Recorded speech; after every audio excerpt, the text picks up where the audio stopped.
Uma pergunta que se repete no mundo acadêmico é se literatura infantil é uma literatura que adulto pode ler com prazer.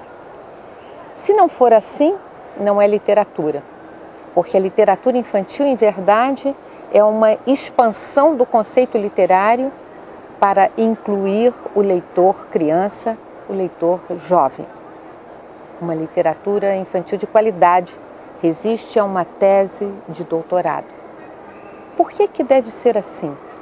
Porque a literatura, por mais fantástica que seja, e isso grandes autores nos mostraram isso na América Latina, ela leva o imaginário a encontrar com a realidade do mundo, seja dura, seja poética.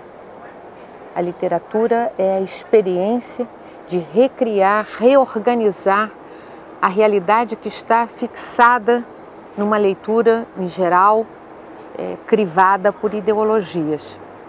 Quando você imagina, como imaginam os cientistas, como imaginam os artistas, você está propondo que o mundo possa ser renovado. E isso é um direito que toda criança tem, porque ela pode inaugurar uma visão nova de mundo, que para os adultos é mais difícil. Então a importância de ler uma literatura curta, densa, poética, imaginária ou correlacionada com a realidade polêmica que vivemos, pode fazer com adultos o mesmo bem que faz as crianças.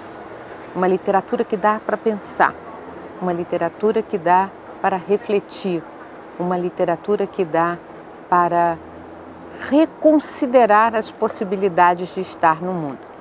Então, todo adulto deveria poder ler literatura infantil com o mesmo gozo da criança. Isso já está mostrado na obra de Monteiro Lobato, porque Lobato escreveu no Sítio do Pica-Pau Amarelo, mostrando como adultos podem ser educadores sem serem opressivos e abrirem o mundo do saber, o mundo da imaginação, o mundo da ciência e o mundo da arte para a criança. Atrás de Monteiro Lobato vem toda uma geração de grandes escritores brasileiros que despontaram nos anos 70 para conquistar um espaço na literatura do mundo. Lígia Bojunga, Bartolomeu, Campos Queiroz, Marina Colasanti, Ana Maria Machado, Silvia Ortoff e tantos outros mais.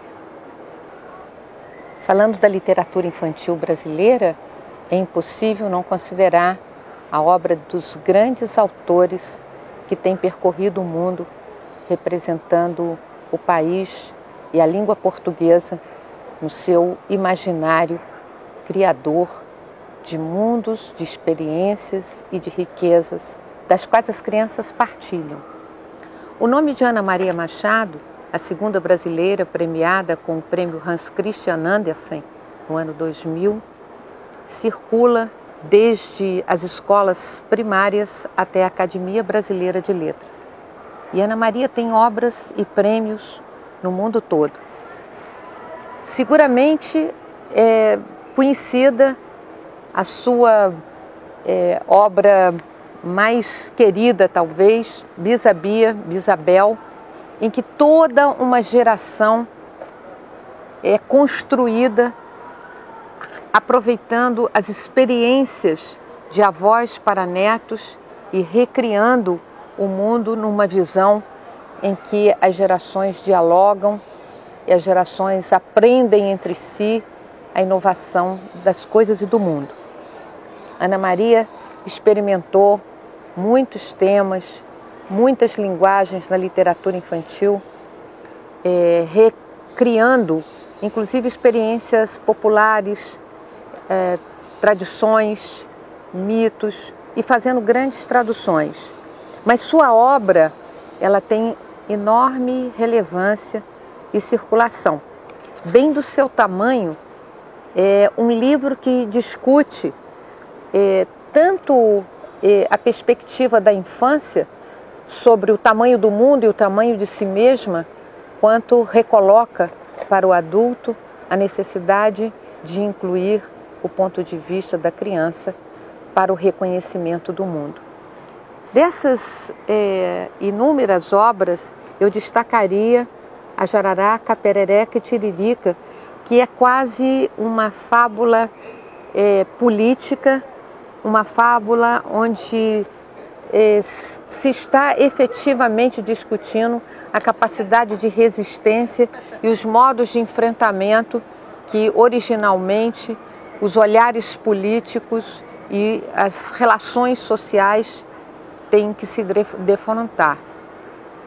Hoje, quando a gente fala em escola sem partido, tentando neutralizar a importância de discussões tanto estéticas, afetivas, polêmicas, isso é uma perda que está defendida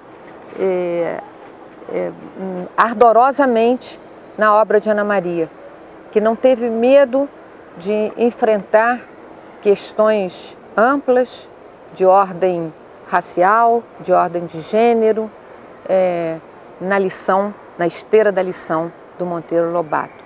É preciso ler os autores brasileiros de literatura para crianças e jovens que têm muito para ensinar aos educadores adultos.